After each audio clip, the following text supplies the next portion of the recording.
MCQ number 13. Which agricultural impact is linked to climate change? Letter A.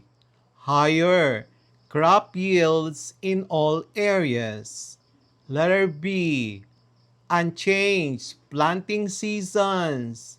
Letter C. Reduced productivity due to droughts or floods. Letter D. No effect on farming. Number 14. Which extreme weather event is connected to climate change? Letter A. More powerful hurricanes. Letter B. Fewer storms. Letter C. Regular seasonal winds. Letter D. Stable monsoons. Number 15.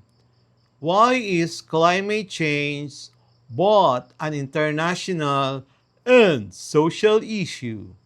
Letter A. It only impacts forests. Letter B. It affects both ecosystems and human communities. Letter C. It concerns only scientists. Letter D. It has no effect on people. Number 16. Which of the following is a health impact of climate change? Letter A. Stronger bones. Letter B. Increased risk of heat-related illnesses. Letter C. Improve lung health. Letter D. Reduce disease spread. Number 17. How does ocean acidification relate to climate change? Letter A.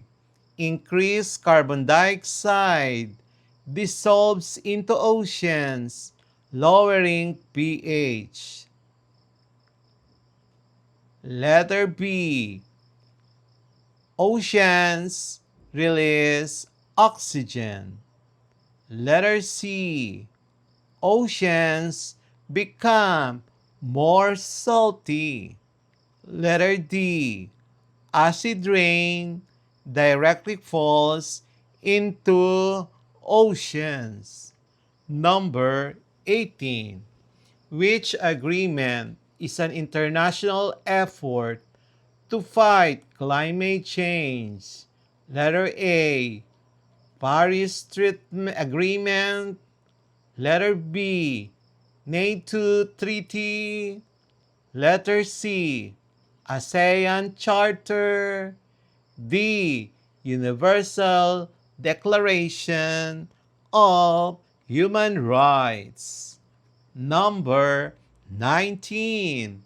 Why is it important for students to understand climate change? Letter A. To ignore environmental issues. Letter B. To help in creating sustainable solutions. Letter C. To avoid studying science. Letter D.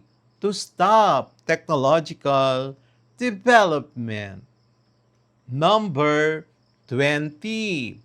Which statement best summarizes climate change? Letter A. Short-term weather change. Letter B.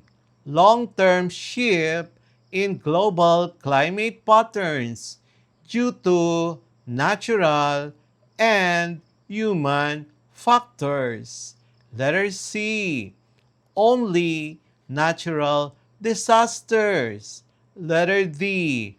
Only seasonal variation.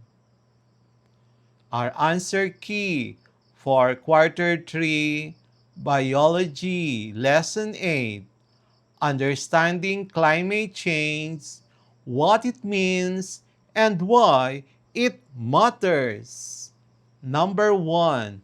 The correct answer is letter B.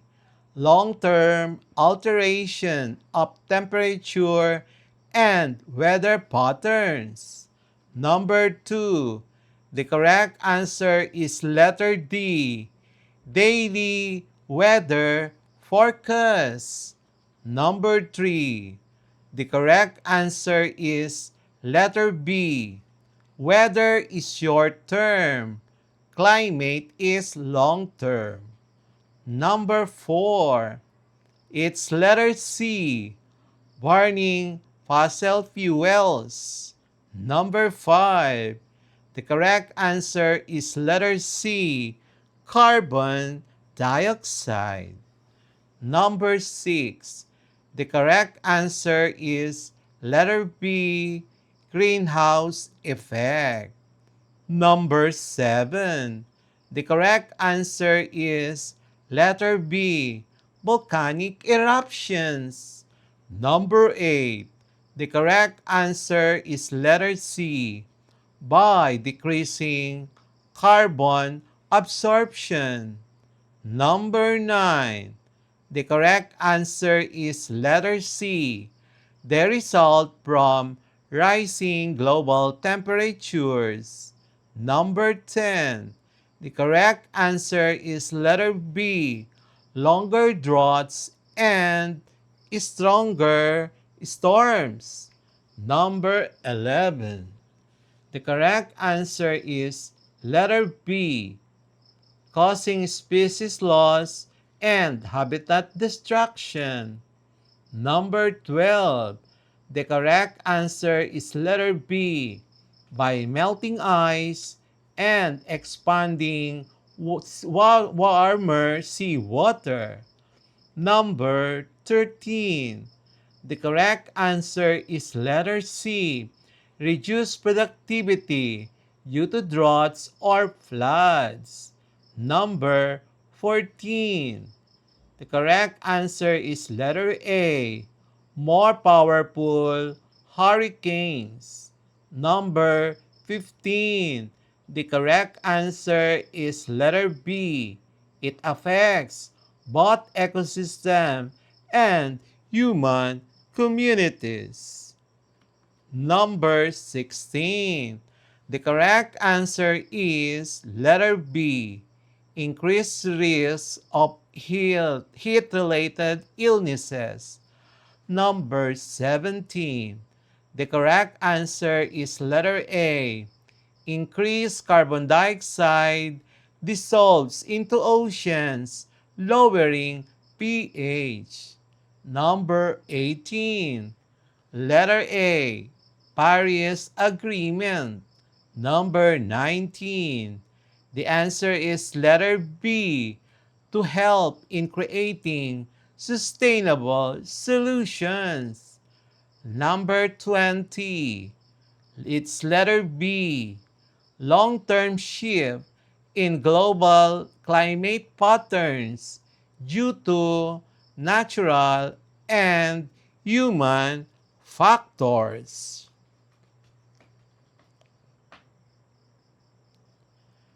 And that's it for today's lesson here on Smile Road.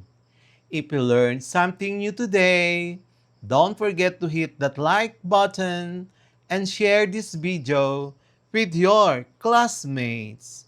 And make sure to subscribe and tap the notification bell so you'll be the first to know when a new lesson drops.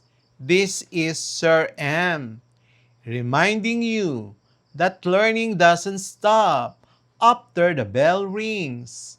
Keep asking, keep exploring, and always walk the road of knowledge with a smile.